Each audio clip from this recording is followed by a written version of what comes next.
നിങ്ങൾ ഇത്തരത്തിലുള്ള കിഡ്ലൻ portrait photos എടുക്കാൻ വേണ്ടിയാണ് വിവോ V50 എന്ന് പറയുന്ന ഈ സ്മാർട്ട് ഫോൺ എടുക്കുന്നതെങ്കിൽ ബാക്കിയുള്ള ഈ കാര്യങ്ങളും കൂടി അറിഞ്ഞിരിക്കുക. ലൈറ്റ് അടിക്കുമ്പോൾ ഇതേപോലെ 3D സ്റ്റാറുകളുടെ പാറ്റേൺ കാണുന്ന ഈ സ്മാർട്ട് ഫോൺ സയൻസിന്റെ കൊളാബറേഷൻ ഉള്ള ക്യാമറകൾ വരുന്നത് കൊണ്ട് ഇതിന്റെ ക്യാമറ ശരിക്കും അത്രയ്ക്ക് അടിപൊളിയാണോ? Last time Vivo V40 series ആയിട്ടാണ് ഇറങ്ങിയത്, V40 Pro ഉണ്ടായി. പക്ഷേ ഇത്തവണ വിവോ V50 എന്ന് പറഞ്ഞ ഈ ഒരൊറ്റ ഫോൺ മാത്രമേ ഉള്ളൂ. അതിന്റെ കാരണം വൈകാതെ ഇന്ത്യയിൽ വിവോയുടെ X200 Pro Mini എന്ന് പറഞ്ഞ സ്മാർട്ട് ഫോൺ വരുന്നുണ്ട്. സോ പ്രോ ഇറക്കിയാൽ ഏകദേശം അതേ പ്രൈസ് റേഞ്ചിലായിരിക്കും എന്നുള്ളതുകൊണ്ടായിരിക്കും സ്കിപ്പ് ചെയ്തത്. എന്തായാലും ഇത്തവണ എക്സ്പെക്ട് ചെയ്തൊരു കാര്യമായിരുന്നു. വെണ്ടയ്ക്ക അക്ഷരത്തിൽ ബോക്സിൽ മുകളിൽ കംസ് വിത്ത് AI എന്ന് എഴുതിയിട്ടുണ്ട്. ബോക്സിനകത്ത് phone, TPU case, paper works, sim tool, USB Type C cable and 90 വാട്ടിന്റെ ചാർജർ ആണ്. യെസ്, കഴിഞ്ഞ കൊല്ലത്തെ അപേക്ഷിച്ച് ചാർജിങ് സ്പീഡ് കൂട്ടിയിട്ടുണ്ട്. ഈവൻ ബാറ്ററി 5500 mAh നിന്നും 6000 mAh ആക്കി മാറ്റിയിട്ടുമുണ്ട്. എന്നിട്ടും ഫോൺ ഇങ്ങനെ ഇത്ര സ്ലിം ആയിട്ടിരിക്കുന്നു എന്ന് വെച്ചാൽ ഒബ്വിയസ്ലി പുതിയ ബാറ്ററി ടെക്നോളജി ആയിട്ടുള്ള സിലിക്കൺ കാർബൺ ബാറ്ററീസ് ആണ് ഇതിൽ യൂസ് ചെയ്തിരിക്കുന്നത്.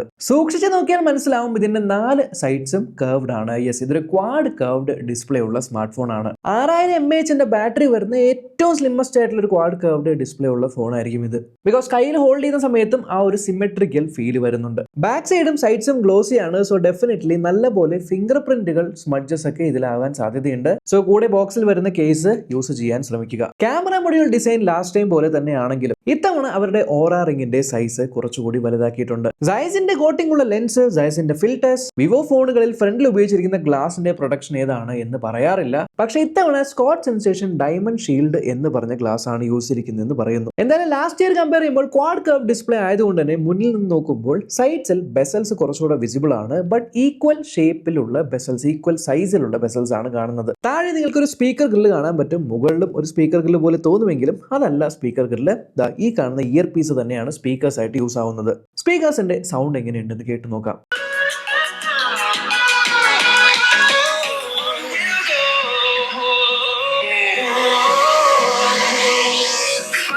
അത്യാവശ്യം ലൗഡ് ആയിട്ടുള്ള സ്പീക്കർ ആണെങ്കിലും താഴത്തെ സ്പീക്കറാണ് മുകളിലത്തെ സ്പീക്കറേക്കാളും കുറച്ചുകൂടി ലൗഡായിട്ട് എനിക്ക് തോന്നുന്നത്. ബട്ട് ടോട്ടലി കേൾക്കുന്ന സമയത്ത് ഡീസെന്റ് ആയിട്ടുള്ള ഒരു ഓഡിയോ ഔട്ട്പുട്ട്. താഴെയായിട്ട് നിങ്ങൾക്ക് USB Type C പോർട്ട് ഉണ്ട്. ബട്ട് അത് ഇപ്പോഴും USB 2.0 വെർഷൻ ആണ്. എന്തായാലും ഫോണിന്റെ ബിൽഡ് ക്വാളിറ്റി സോളിഡ് ആണ്. Yes, device IP68 and IP69 rated ആണ്. 69 റേറ്റഡ് ആയതുകൊണ്ട് തന്നെ ഇതിനകത്ത് ഡെഡിക്കേറ്റഡ് ആയിട്ട് ക്യാമറയ്ക്കകത്ത് ഒരു അണ്ടർ വാട്ടർ മോഡ് കൂടിയുണ്ട്, വെള്ളത്തിനടിയിൽ വെച്ച് ഷൂട്ട് ചെയ്യാൻ വേണ്ടി. 6.78 ഇഞ്ചിന്റെ 120 ഹെർട്സിന്റെ ഒരു AMOLED ഡിസ്പ്ലേ ആണ് വന്നിരിക്കുന്നത്. HDR10 സപ്പോർട്ടഡ് ആയിട്ടുള്ള ഒരു 1.5K റെസൊല്യൂഷന്റെ ഡിസ്പ്ലേ. HDR കോണ്ടന്റുകൾ കാണുന്ന സമയത്ത് നിങ്ങൾക്ക് 4500 നിറ്റ്സിന്റെ പീക്ക് ബ്രൈറ്റ്നസ് വരുന്നുണ്ട്. But normal day to day യൂസിൽ ഔട്ട്ഡോർസിൽ നമ്മൾ കൊണ്ടുപോകുന്ന സമയത്ത് എസ്പെഷ്യലി ഞാൻ നോട്ടീസ് ചെയ്ത കാര്യം, ഡയറക്റ്റ് സൺലൈറ്റിന്റെ അടിയിൽ പോലും ഫോട്ടോസ് എടുക്കാനായിട്ട് ക്യാമറ ആപ്ലിക്കേഷൻ ഓപ്പൺ ചെയ്യുമ്പോൾ വ്യൂ ഫൈൻഡറിൽ നല്ലപോലെ പ്രിവ്യൂ കാണുന്നുണ്ട്. സോ ഔട്ട്ഡോർ വിസിബിലിറ്റിക്ക് എനിക്ക് യാതൊരു പ്രശ്നവും തോന്നിയില്ല. ഡിവൈസിന്റെ താഴെയായിട്ട് നിങ്ങൾക്ക് in display finger print scanner കിട്ടുന്നുണ്ട്. ഫാസ്റ്റ് ആണ്. ബട്ട് ഫോണിന്റെ സൈസിന് ഈ ഒരു ഇൻ ഡിസ്പ്ലേ ഫിംഗർ പ്രിന്റ് കുറച്ചുകൂടി താഴെയായിട്ടാണ് ഇരിക്കുന്നത്. ടൈപ്പ് ചെയ്യുന്ന സമയത്ത് കിട്ടുന്ന ഹാപ്റ്റിക്സ് അത്യാവശ്യം കുഴപ്പമില്ല എന്ന് പറയാം. ഇനി ഈ ഒരു ഡിവൈസിന്റെ ക്യാമറാസ് എങ്ങനെയുണ്ട്? ഞാൻ ഡീറ്റെയിൽഡ് ആയിട്ട് കുറേ അധികം ക്യാമറ സാമ്പിൾസ് എടുത്ത് നോക്കി. ബട്ട് അത് പറയുന്നതിന് മുന്നേ ലാസ്റ്റ് ഇയർ വന്നിരുന്നത് സ്നാപ്ഡ്രാഗൺ 7 Gen 3 എന്ന് പറഞ്ഞ പ്രോസറാണ്. കുഴപ്പമില്ല, അത്യാവശ്യം നല്ലൊരു പ്രോസർ ആയിരുന്നു. ആൻഡ് ഇത്തവണയും സ്നാപ്ഡ്രാഗൺ 7 Gen 3 തന്നെയാണ് ഈ ഒരു സ്മാർട്ട് ഫോണിൽ വരുന്നത്. ഇനി ANTUTU സ്കോർ നോക്കുകയാണെങ്കിൽ ഏകദേശം 8.2 lakhsന് അടുത്താണ് വരുന്നത്. അതിന്റെ വേറെ കാരണം ഇതിനകത്തുള്ള സ്റ്റോറേജ് ടൈപ്പ് ഇപ്പോഴും UFS 2.2 ആണ്. LPDDR4X റാമും വരുന്നുണ്ട്. എന്നാൽ സോഫ്റ്റ്വെയർ ബേസ് മാറ്റിയിട്ടുണ്ട്. ആൻഡ്രോയിഡ് 15 ബേസ് ചെയ്തിട്ടുള്ള FunTouchOS 15 ആണ് ഇതിൽ വന്നിരിക്കുന്നത്. എൻ്റെ ഒരു പേഴ്സണൽ അഭിപ്രായം FunTouchOS കുറച്ചുകൂടി ഒന്ന് മോഡിയൊക്കെ പിടിപ്പിച്ച് കുറച്ചുകൂടി വിഷ്വലി അപ്പീലിംഗ് ആക്കേണ്ട സമയം കഴിഞ്ഞിരിക്കുന്നു എന്നാണ്. എന്തായാലും കംസ് വിത്ത് AI എന്ന് ബോക്സിൽ കണ്ടു. എന്തൊക്കെ AI ഫീച്ചേഴ്സ് ആണുള്ളതെന്ന് വെച്ചാൽ കോൾ ചെയ്യുന്ന സമയത്ത് നിങ്ങൾക്ക് കോൾ ലൈവ് ആയിട്ട് ട്രാൻസ്ലേറ്റ് ചെയ്യാനുള്ള ഓപ്ഷൻ ഉണ്ട്. മറ്റുള്ളവർ ഇപ്പോൾ ഇംഗ്ലീഷ് സംസാരിച്ചു കഴിഞ്ഞാൽ അത് ഹിന്ദിയിലേക്ക് ആക്കാൻ, നമ്മൾ ഹിന്ദി സംസാരിച്ചാൽ അത് ഇംഗ്ലീഷിലേക്ക് ആക്കാനും ഈ ഒരു ഫീച്ചർ നമ്മൾക്ക് സഹായിക്കും. ഞാൻ ഹിന്ദി മാത്രമേ റീജിയണൽ ലാംഗ്വേജ് ആയിട്ട് കണ്ടുള്ളൂ. മറ്റ് ഇന്റർനാഷണൽ ഭാഷകൾ ഇതിനകത്ത് കൊടുത്തിട്ടുണ്ട്. ഇനി ഗൂഗിളിൻ്റെതായിട്ടുള്ള സർക്കിൾ ടു സെർച്ച് എന്ന് പറഞ്ഞ ഫീച്ചർ ഇതിനകത്തുണ്ട്. വോയിസ് റെക്കോർഡ് ചെയ്യുന്ന സമയത്ത് നിങ്ങൾ പറഞ്ഞ കാര്യങ്ങളെ ട്രാൻസ്ക്രിപ്റ്റ് ചെയ്ത് വാക്കുകളാക്കി മാറ്റുന്നുണ്ട്. വിഷ്വലി കാണാതെ എന്നാൽ യൂസ് ചെയ്യുമ്പോൾ മനസ്സിലാവുന്ന വേറൊരു AI ഫീച്ചറാണ് AI super link.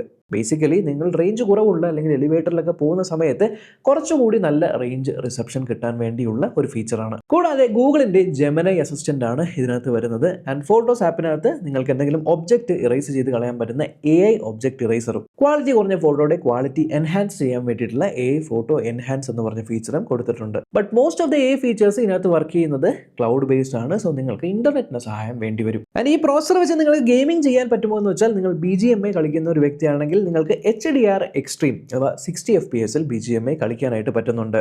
And yes, ഗെയിമേഴ്സിന് വേണ്ടി FunTouchOS 15 ഡെഡിക്കേറ്റഡ് ആയിട്ടൊരു പാനലുണ്ട്.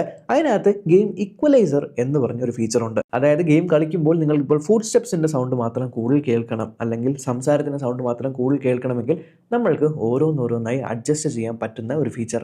ഇനി നമ്മൾക്ക് നമ്മുടെ ക്യാമറയിലേക്ക് പോവാം. സോ മെയിൻലി ഇതിനകത്ത് 3 50 മെഗാ പിക്സലിന്റെ ക്യാമറാസ് ആണ് വരുന്നത്. Primary 50 mega pixel wide camera, secondary 50 mega pixel ultra wide camera, and ഫ്രണ്ടിലുള്ള ഒരു 50 മെഗാ പിക്സൽ ഓട്ടോ ഫോക്കസ് ഉള്ള സെൽഫി ക്യാമറ. ഇതിനെ വിവോ പറയുന്നത് ഇന്ത്യയിലെ ആദ്യത്തെ വെഡ്ഡിംഗ് ഫോട്ടോഗ്രാഫി സ്മാർട്ട് ഫോൺ എന്നാണ്. അതിന്റെ കാരണം വേറൊന്നുമില്ല, ഇതിനകത്ത് 2 ഫിൽറ്റേഴ്സ് ഉണ്ട്.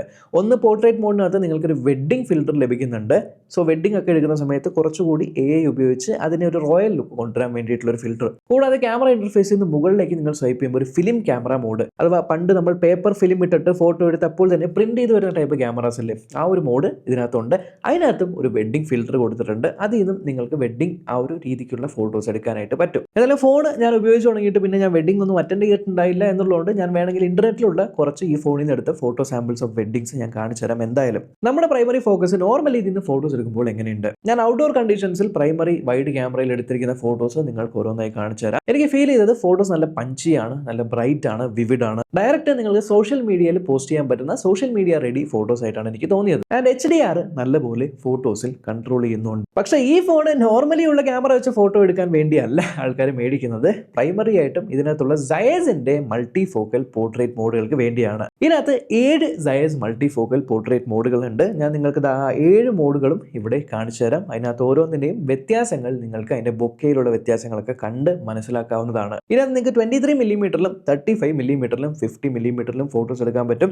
ആൻഡ് അതിനായിട്ടുള്ള പലതരം മോഡുകളും ഇതിനകത്ത് ഇൻബിൽഡ് ആയിട്ട് കൊടുത്തിട്ടുണ്ട്. ഓവറോൾ എനിക്ക് ഫോട്ടോസിന്റെ ഔട്ട്പുട്ട് കണ്ടു കഴിഞ്ഞാൽ തോന്നിയിരിക്കുന്നത് ഫോട്ടോ എടുക്കുമ്പോൾ അല്ല, മറിച്ച് ഫോട്ടോ എടുത്തു കഴിഞ്ഞ് പ്രോസസ്സ് ചെയ്ത് വരുന്ന ഔട്ട്പുട്ടിലാണ് കൂടുതൽ അപ്പീലിംഗ് ആയിട്ട് തോന്നുന്നത്. നല്ലപോലെ എഡിറ്റഡ് ആയിട്ട് ഐ പ്ലീസിംഗ് ആയിട്ട് തന്നെയാണ് ഔട്ട്പുട്ട് വരുന്നത്. ഡയറക്റ്റ് നിങ്ങൾക്ക് പോസ്റ്റ് ചെയ്യാൻ പറ്റുന്ന സോഷ്യൽ മീഡിയ റെഡി ഫോട്ടോസ് ഞാൻ പറഞ്ഞതുപോലെ. പ്രൈമറി ക്യാമറയിൽ നിങ്ങൾ ഫോട്ടോസ് എടുക്കുന്ന സമയത്ത് നൈറ്റ് ടൈം ഫോട്ടോസിലും അത്യാവശ്യം നല്ലപോലെ നൈറ്റ് ടൈം ഫോട്ടോസ് ഇംപ്രൂവ് ആയിട്ടുണ്ട്. ഗ്രെയിൻസ് തീരെ കുറവാണ്. ആൻഡ് നൈറ്റിലും നിങ്ങൾക്ക് ഇത്തരത്തിലുള്ള മൾട്ടി ഫോക്കൽ സൈസിന്റെ പോർട്രേറ്റ്സ് എടുക്കാനായിട്ട് പറ്റും. നൈറ്റ് പോർട്രേറ്റ്സ് അത്യാവശ്യം നല്ലപോലെ ഉണ്ട് കാണാനായിട്ട്. പക്ഷേ ഞാൻ നോട്ടീസ് ചെയ്ത ഒരു കാര്യം, ലൈറ്റ് ഡയറക്റ്റ് നമ്മുടെ കണ്ണിലേക്ക് അടിക്കുന്ന രീതിയിലാണ് ഫോട്ടോസ് എടുക്കുന്നതെങ്കിൽ പല ഫോട്ടോസിലും റെഡ് ഐ നമുക്ക് കാണാനായിട്ട് പറ്റുന്നുണ്ട്. ഇനി അൾട്രാ വൈഡിന്റെ കാര്യം നോക്കുവാണെങ്കിൽ അൾട്രാ വൈഡ് ക്യാമറയും അത്യാവശ്യം നല്ലപോലെ തന്നെ പെർഫോം ചെയ്യുന്നുണ്ട് പ്രൈമറി ക്യാമറ വെച്ച് കമ്പയർ ചെയ്യുമ്പോൾ. ഞാൻ കുറച്ച് ഡേ ടൈം ഫോട്ടോസും നൈറ്റ് ടൈം ഫോട്ടോസും കാണിച്ചു തരാം. ഇനി പ്രൈമറി ക്യാമറയിലുള്ള വീഡിയോ ഡിപ്പാർട്ട്മെന്റിലേക്ക് വരുന്ന സമയത്ത് വീഡിയോസ് ഏകദേശം ഇത്തരത്തിലാണ് നമ്മൾക്ക് ലഭിക്കുന്നത്. വീഡിയോസിലും ഞാൻ ഈ ഒരു പഞ്ചിനെസ് അല്ലെങ്കിൽ വിവിഡ്നെസ് എക്സ്പീരിയൻസ് ചെയ്തു. പ്രത്യേകിച്ചും ഈ വീഡിയോയിലൊക്കെ നിങ്ങൾ ക്ലൗഡ്സ് അല്ലെങ്കിൽ സ്കൈയും നമ്മുടെ സബ്ജക്റ്റും ട്രീസും കാണുവാണെങ്കിൽ ഒരു നല്ല പഞ്ചി ഫീലാണ് ഓവറോൾ ഔട്ട്പുട്ടിന് വരുന്നത്. ഇനി നിങ്ങൾക്ക് 4K 30 FPS വീഡിയോ എടുക്കാൻ പറ്റും. Electronic stabilisation and optical image stabilisation ലഭിക്കുന്നുണ്ട്. വീഡിയോ ഡിപ്പാർട്ട്മെന്റിൽ സയസിൻ്റെതായിട്ടുള്ള സിനിമാറ്റിക് പോർട്രേറ്റ് വീഡിയോസ് എടുക്കാനുള്ള ഓപ്ഷൻ ഉണ്ട്. ഏകദേശം ഇത്തരത്തിലായിരിക്കും സിനിമാറ്റിക് പോർട്രേറ്റ് വീഡിയോസ് എടുക്കുമ്പോൾ നമ്മൾക്ക് കാണുന്നത്. ഇനി ഫ്രണ്ട് ക്യാമറയിലേക്ക് വരുമ്പോൾ നിങ്ങൾക്ക് 50 മെഗാ പിക്സലിന്റെ ക്യാമറയാണ് വരുന്നത്. സെൽഫീസ് ഏകദേശം ഇത്തരത്തിലാണ്. പക്ഷേ നിങ്ങൾക്ക് 0.8x-ലും 1x-ലും 2x-ലും സെൽഫി ഫോട്ടോസ് എടുക്കാനായിട്ട് പറ്റുന്നുണ്ട്. 2x-ലൊക്കെ സെൽഫി ഫോട്ടോസ് എടുക്കുമ്പോൾ നല്ല ഡീറ്റെയിൽ കിട്ടുന്നുണ്ട്.